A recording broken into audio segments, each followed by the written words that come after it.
Hi, everyone. I'm Allison Ramsey with the Empire Life podcast, where we interview entrepreneurs from all around the world about their online empires, and we also help entrepreneurs to launch their online empires. And today, we have a super special treat for you. I'm with founder of VenturX. Her name is Sydney Wong, and with VenturX, they create innovative solutions to close the gap between startups and the investment world. And I'll hand it over to her to intro herself a little bit more. Hi guys, thanks Allison for having me. It's such a great pleasure to be here. So my story is that I am from Canada, and I moved to Silicon Valley basically with no job, no visa, no apartment. Basically, I had an invitation from a friend who said if I was very serious about learning about tech and startup, that I got to move there. So within like 2 weeks, I bought a one-way ticket and moved there. And then I was going to every meetup. I was meeting different entrepreneurs and startups in different industries, and it was super interesting. I talked to every Uber driver, every house cleaner on TaskRabbit, every dog walker on Wag, and what I found is that they all had an end goal in mind. They were not afraid of sharing their startup idea and explaining what kind of traction they were having and what they were doing in life, and kind of exploring with you all of these different kinds of things. And they were also not afraid of getting feedback and things like that. So I thought it was really interesting.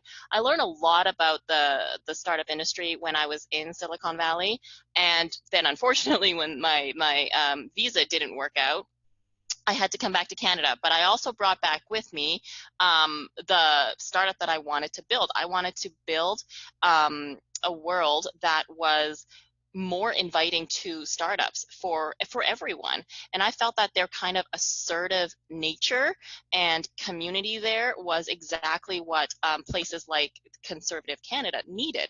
And so then I just was on a shoestring budget, and I traveled across our country. For those of you who haven't been to Canada, it's very big with very few cities. There's like 3 cities. And so traveling across it is very expensive.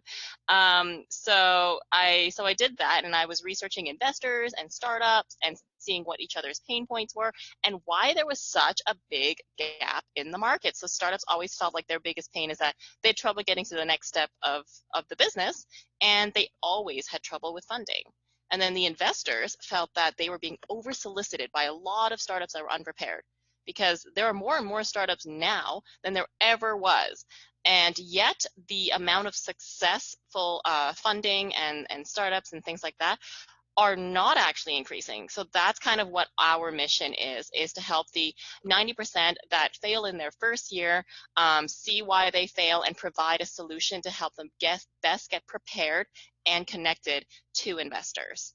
Yeah, I love that, Sydney. Wow, my mind, I'm sure a lot of our listeners' brains are going a million miles an hour with all the questions that we have from your intro. Like, for example, why are 90% of the startups failing? Like, what are let's say, like the top 5 reasons why they're failing right now? Well, a lot of people seem to think, because this is also part of my market research, why other people fail. This is a big thing, other people. Right. They think that people fail because they don't have enough money. However, there's a famous Tony Robbins quote that I just absolutely adore. It's not about your lack of resources, it's about your lack of resourcefulness. So you got to utilize all of the tools that you have within you, all the skill sets, everything that you know, and how to repurpose things. That's being resourceful. But the real number one reason why startups fail is the lack of product market fit. It's actually one of the metrics that we have on our platform is to track product market fit. So what that means is how your target market resonates with the problem that you're solving and the solution that you're providing. Most people end up building something that nobody wants, or they are targeting to the wrong market. Therefore, they're not at their optimal price. Exactly. Not at their optimal strategy. That's the number one reason. Yeah, that's the number one thing that we do with our soulmate clients is to create a survey to send out to their ideal clients to get and ask those. Sometimes for a lot of people, it feels really vulnerable to say, well, how much do you want to pay for this? And give different price points, or what is a program that you took that's similar to mine that you felt like something was missing. What was missing from it? What do you want me to add to it? Mm-hmm. It's putting yourself out there in a really vulnerable way to listen to the feedback, because that's exactly true. I completely agree with that. That's the number one first step that somebody needs to do before they record the videos, launch the podcast, launch the program. Yep, absolutely. Make the mobile app, right? And like a lot of people like to skip this step when they've never done it before because they find it to be long or tedious or expensive or not what they thought they were going to do. But your journey through entrepreneurship is never what you think it's going to be. You know, this is a super, super crucial step, and you've got to be okay with hearing the word no. Yes. No, I don't like it. Yes. No, I don't want to pay for it. No, it's not worth it to me. And that's okay. Yeah, and then asking the question, well, how can I improve it to make it worth it to you? Absolutely, exactly. And then if you hear a whole bunch of no's, so for example, on our platform, we say if you couldn't get over like 40%, which is what the Silicon Valley rate is. So if you can get over like 40%, for example, change your target market. That's when you've heard enough no's. You haven't heard enough until you know that you've heard enough. Yes, you can't just hear exactly. 5 and be like, I've heard enough. That just means that you didn't actually go very far. Yes, and also hopping on the phone with a lot of your ideal clients and setting up those relationships and asking them those specific questions. How much will you pay for this? What do you feel like this is a good idea? Even is this worth your time and your money? How long do you want this program to be? How long can I sustain your attention? Everything to the last detail before it's launched, and then give those people some kind of referral bonus or gift for giving them your time, because it will be invaluable, like you're saying, in the long term. Yeah, absolutely. So one of the things that we encourage people to do when they're doing this market survey, when they're really out there on the streets, is to, of course, collect their contact information if the person would allow it, and then contact them later when your beta is ready or your full product is ready, right? Then you know that this person liked it, this is how much they liked it, these are the problems that they needed to solve. But just to stay connected, it's really important that you are seeing the full picture and seeing things in the long run. Yes, and that leads me into the next question. How do we demystify this whole realm of investing? And like you were saying when we were off air, is that the investors want to feel like people. So just as our clients don't want to feel like, oh, I'm helping Allison to reach her bottom line, they want to feel like I'm a person I have a complete unique purpose and mission in life, and I want her to fully tap into that and then launch my online empire. And that's how we look at it. They're like our family. Whereas I feel like investors, they're also becoming somewhat part of your inner family. If they're working with you and another co-founder or a group of co-founders, like what's some advice of how if you're seeking out money, instead of like, I don't want to give part of my company away, or I'm afraid that they're going to get too close in the inside workings of my company, how can we demystify that process?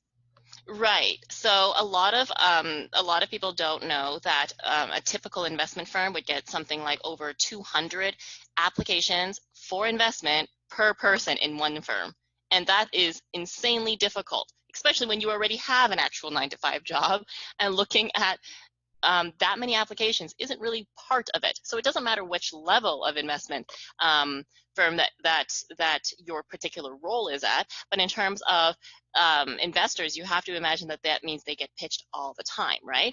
But if you really got to sit down with them and you got to ask what kind of startup they had and what was their journey like, and you would get to learn different things that might be super helpful to you. So for example, did that investor do a startup and then raised rounds? If so, that means great. They did know what it was like to be in your shoes. Did they do an IPO, or did they have a merger and acquisition? Is that the route that you want to go through? Utilize their knowledge and resources and experience, because that's what they want to do. I mean, the trends are still going towards smart money rather than just dumb money. And so you want to understand that the way that they are strategic investors and their advice and their opinions, they come from a source of experience that you may not have before. And that is incredibly valuable in your holster. It can only make you stronger.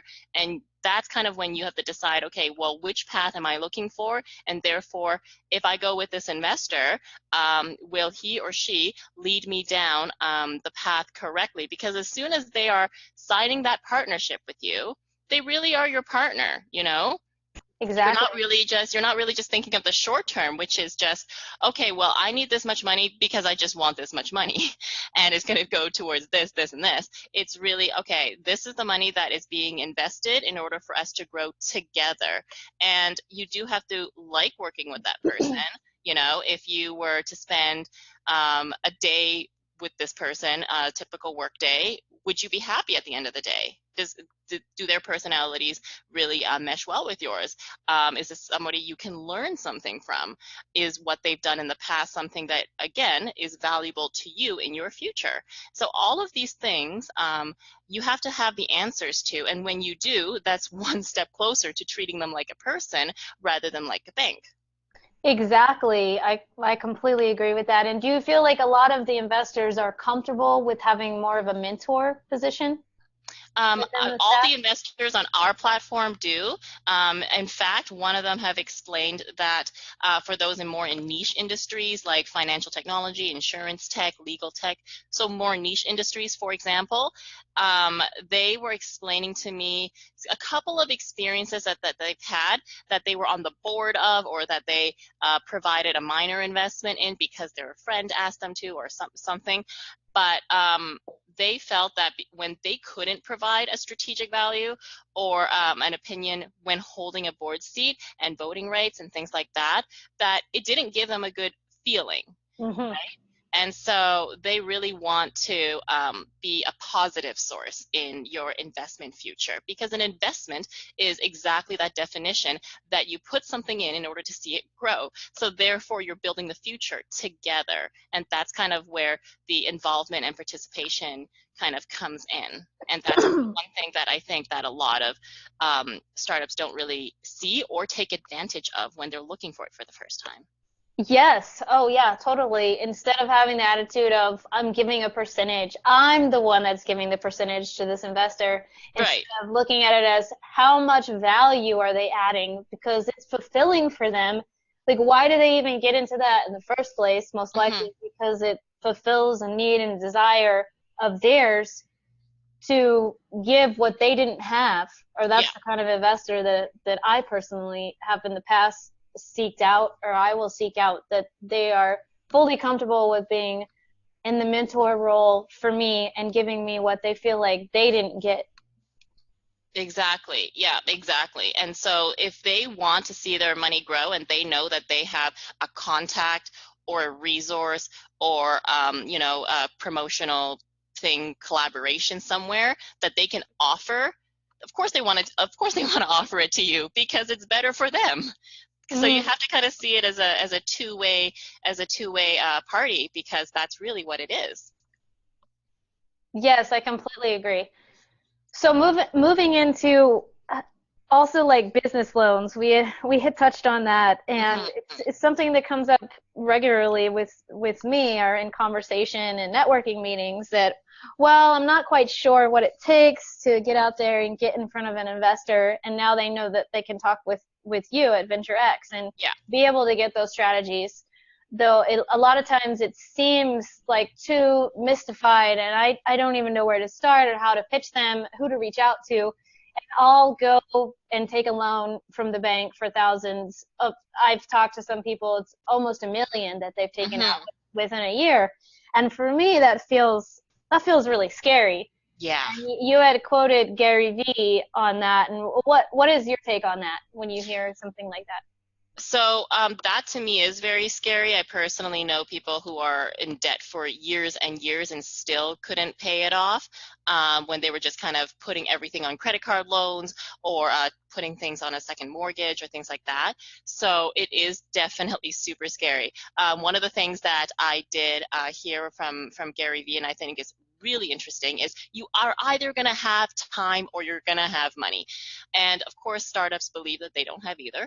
But the thing is that if you're really pressed, you're really pressed, you're either going to find a way to finance the things that you need, or you're going to, spend all of your time trying to work around it, right? So you're only going to have either time or money. And I think that that is really important to understand. So if you have your startup as a side hustle is what he calls it, which just means that you're doing it part-time, you still have your regular job, that is a fantastic way to go, because you can spend all of that that time and that progress really testing out your market to get to that product market fit, and take it one step at a time. Therefore, you're not really taking out any loans. You're not needing investment at the time, but you're building up this thing called traction over time. You're building out your customer base. You're building out to see what the feedback is and what needs to be changed in your product, your solution, before you move on to the next step. It is going to be slower, but when you get home after your 9 to 5, you can still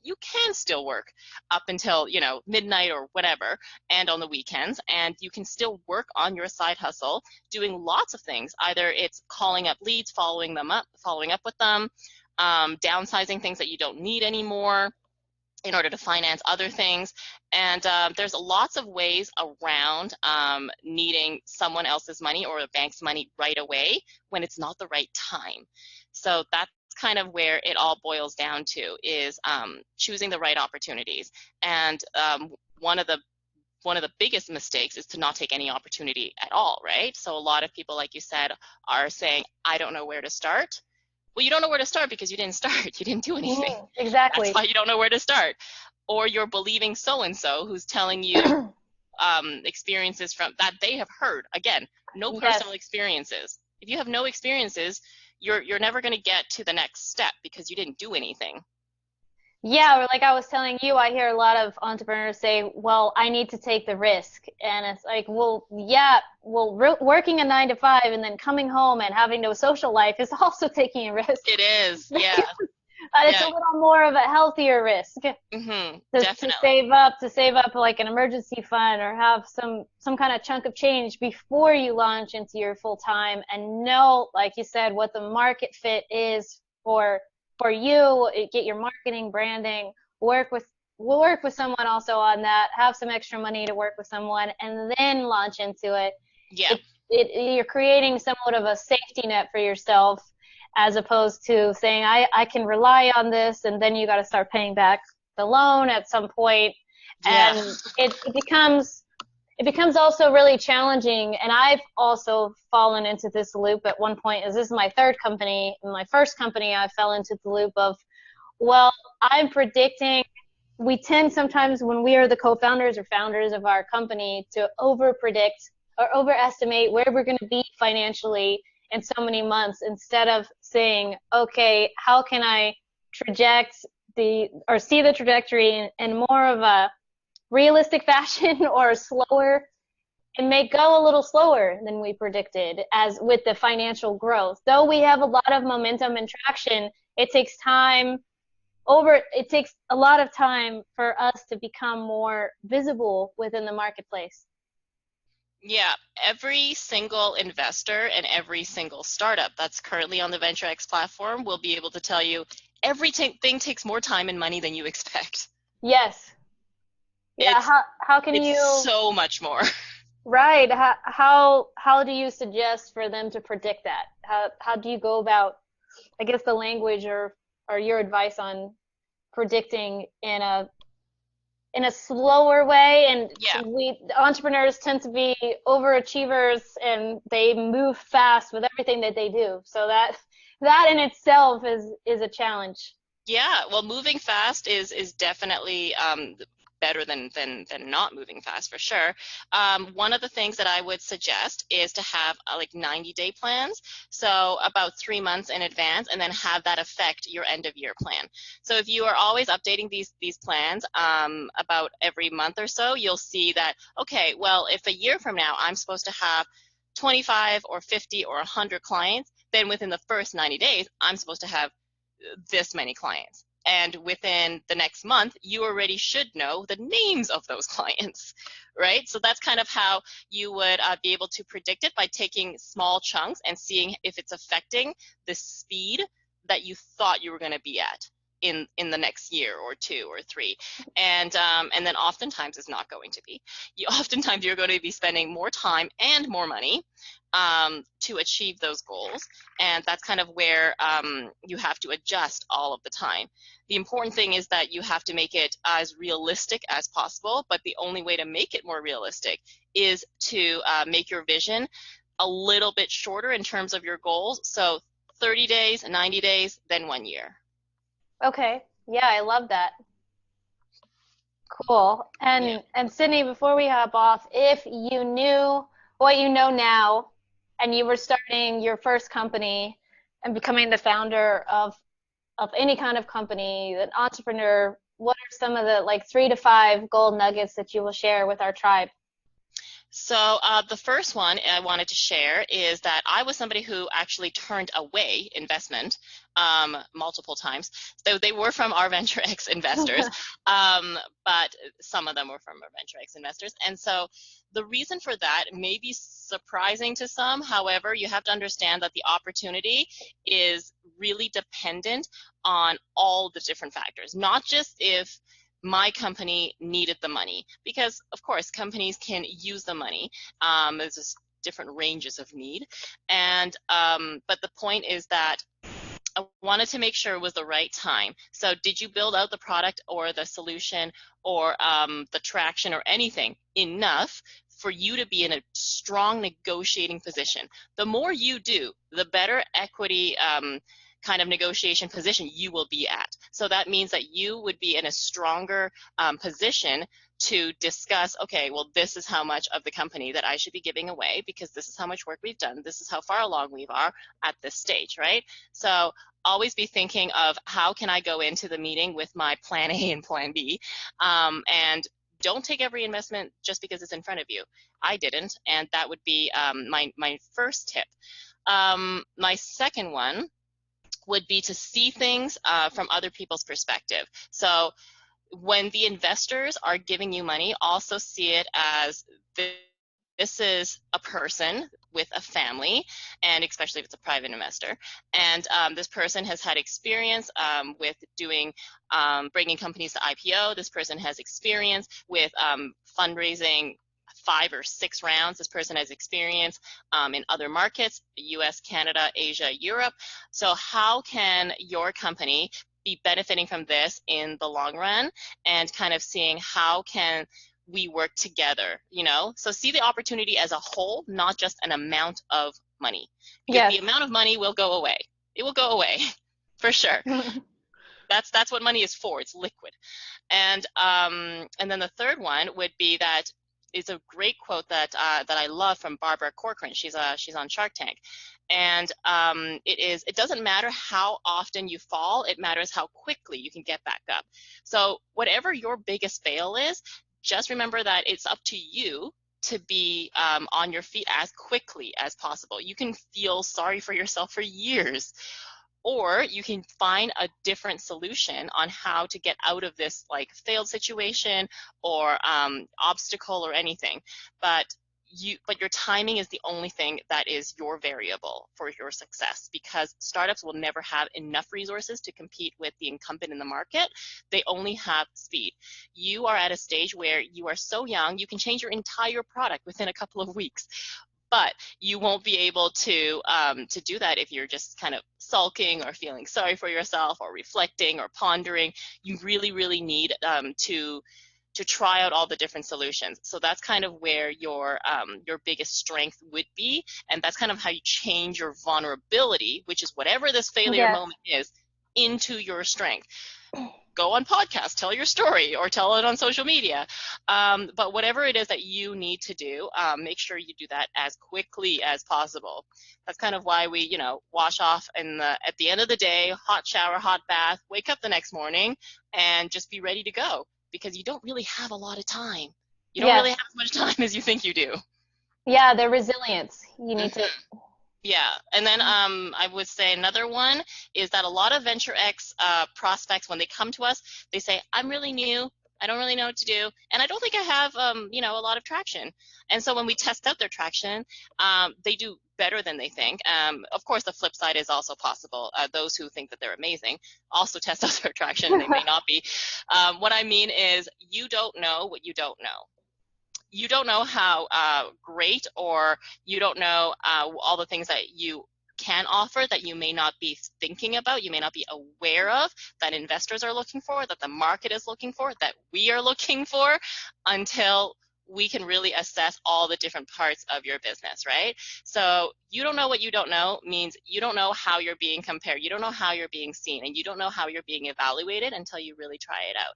So talking to people who are just like huge fans of your business, like your mom, doesn't really give you a lot of information.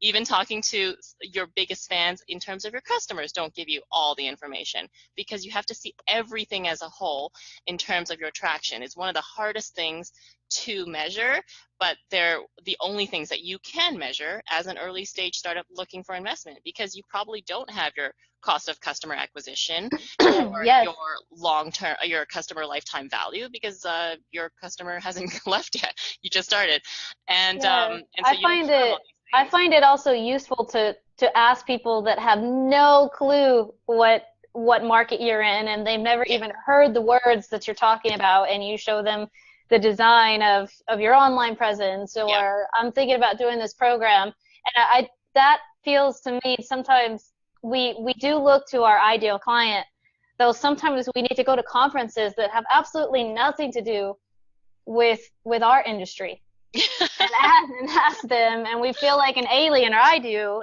since I'm in tech, and if I go to a more spiritual conference, I feel sometimes like an alien, like, oh, nobody here is in tech. Though I started to understand that they need the services that I'm capable to offer, and I most likely need their influence in what they're offering. And we're speaking somewhat of a different language, and that's all part of adapting into, am I speaking their language, and I'm capable to help them in being the puzzle piece for what they need.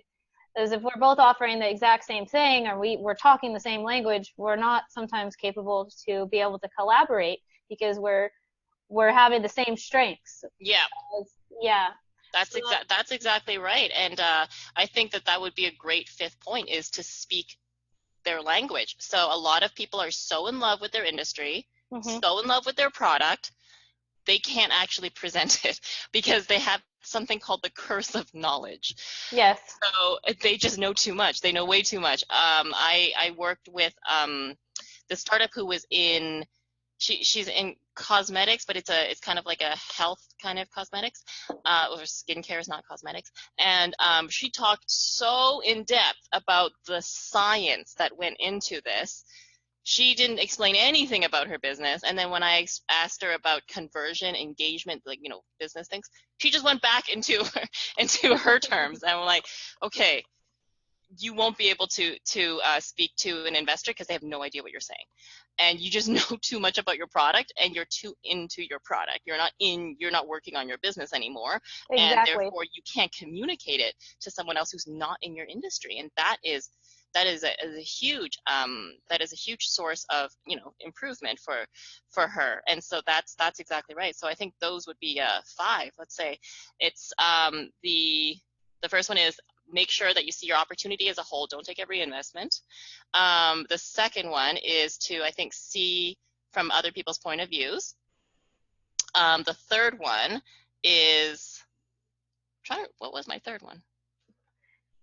That might have been your third one. That might have been my third one? Okay, then I had a different second one. Yeah, so I also feel like to revisit that point, and so you were saying to speak people's language, and I had a consultation, I think it was a year ago, with a skincare industry as well, and they were telling me all about the chemicals that were in their like that were in their competitors' products, and then how they're not in their products. I'm like, let's take a few steps back. Okay, if I'm a woman, their target market was women between a certain age, and I'm watching this video. They showed me a video also. I don't want to know, if I'm not a chemist, and I actually did study chemistry, so I'm somewhat of a chemist, and even I don't want to know all the chemicals that are in your competitors' products and then the natural chemicals that are in yours. I want to know if I start using this product today and I wake up tomorrow morning, what's the difference? Yeah. And Exactly. and then 1 week from now, is it going to be anti-aging? And then focus on that. And that goes back to the point that you were making about the market fit. What value are you going to be adding with your product or your service? And then is that a value that's a pain point for them? Is that a value that they must have today? Or what's your undeniable offer? And then when you go on the video, then you talk directly to that point. This is anti-aging because of the biobotanicals that are added to this. And then you're speaking to both the chemist and the person who doesn't give a flip about chemistry. Yeah, exactly. Which is most women, most likely. Like, yeah. they maybe didn't even take chemistry. They hate chemistry, and they don't want to know anything about that. They want to know, or in general, people want to know, how is this going to add value to my life?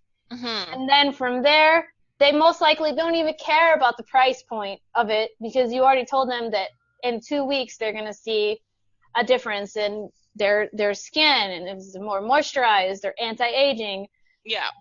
Like, the thing is that if you can, even when you do speak people's language, people forget 90% of what you communicated with them within the first, like, couple hours after you just said it.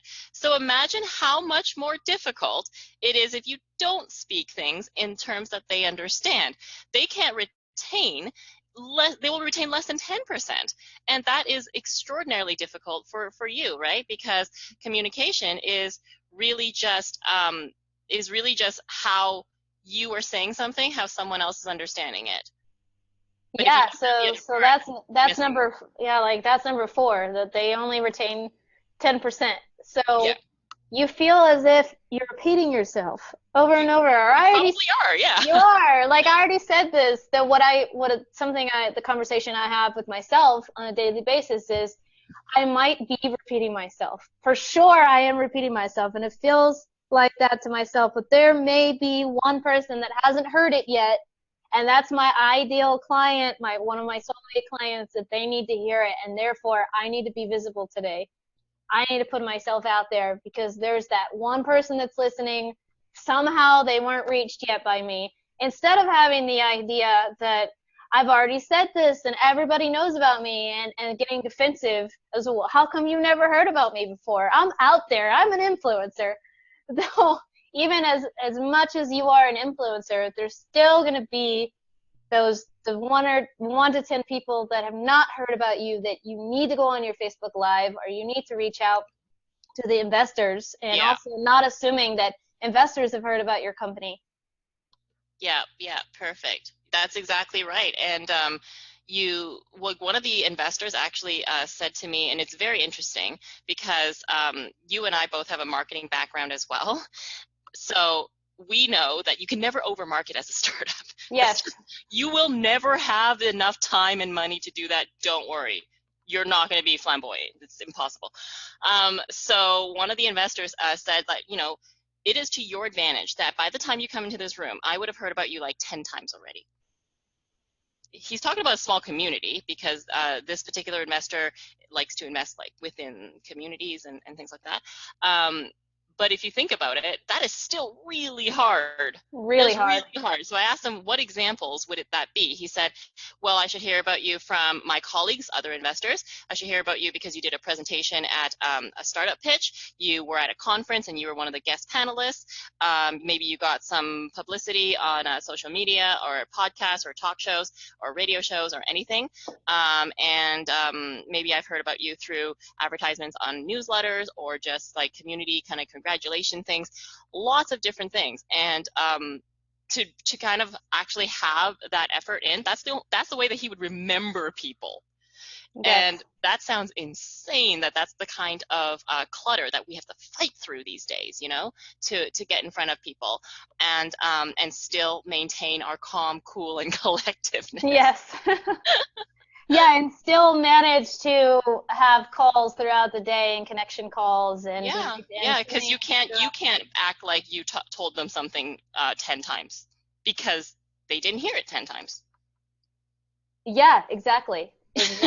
Totally. And then getting on those speaker panels and at conferences, sponsoring different conferences, all of those also take a lot of patience to hear Hmm. no, to hear no a lot. I was actually Yeah, talking, maybe next year.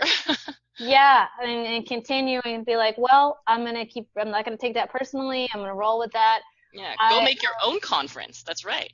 Yes, or make your own conference. Yeah, we had a lady that organized the WEX or WEX conference, Women's Empowerment Movement, Oh, and fantastic. that was her inspiration. She was reaching out to everybody to speak at their meetups and different events, and they were saying, "Well, I'm not sure you have enough traction that you're a professional speaker." And she launched her first event was like 10 people, and the next one was around 50, and then she's having five 5,000 plus women at her conferences now, a few years later. So it's like building that traction and yes, making yourself saying, well, I am a professional speaker. I am an international speaker and continuing every day. I see her also every day. She does Instagram lives and she continues to show herself as the expert in her field by declaring that you are the expert in your field, though Exactly. still maintaining your humility and Hmm. humbleness. I'm not sure that's a word. Being humble and like these people probably haven't heard of me yet, and that's okay. That's cool. Yeah. There's And it's always okay somebody. if they don't hear about you. You just need to have interesting topics, interesting speakers, other things. One of Arnold Schwarzenegger's best quotes was, I am not a self-made success. I'm not a self-made man. All I do is stand on the shoulders of titans. Yes, exactly. So success attracts Completely. success.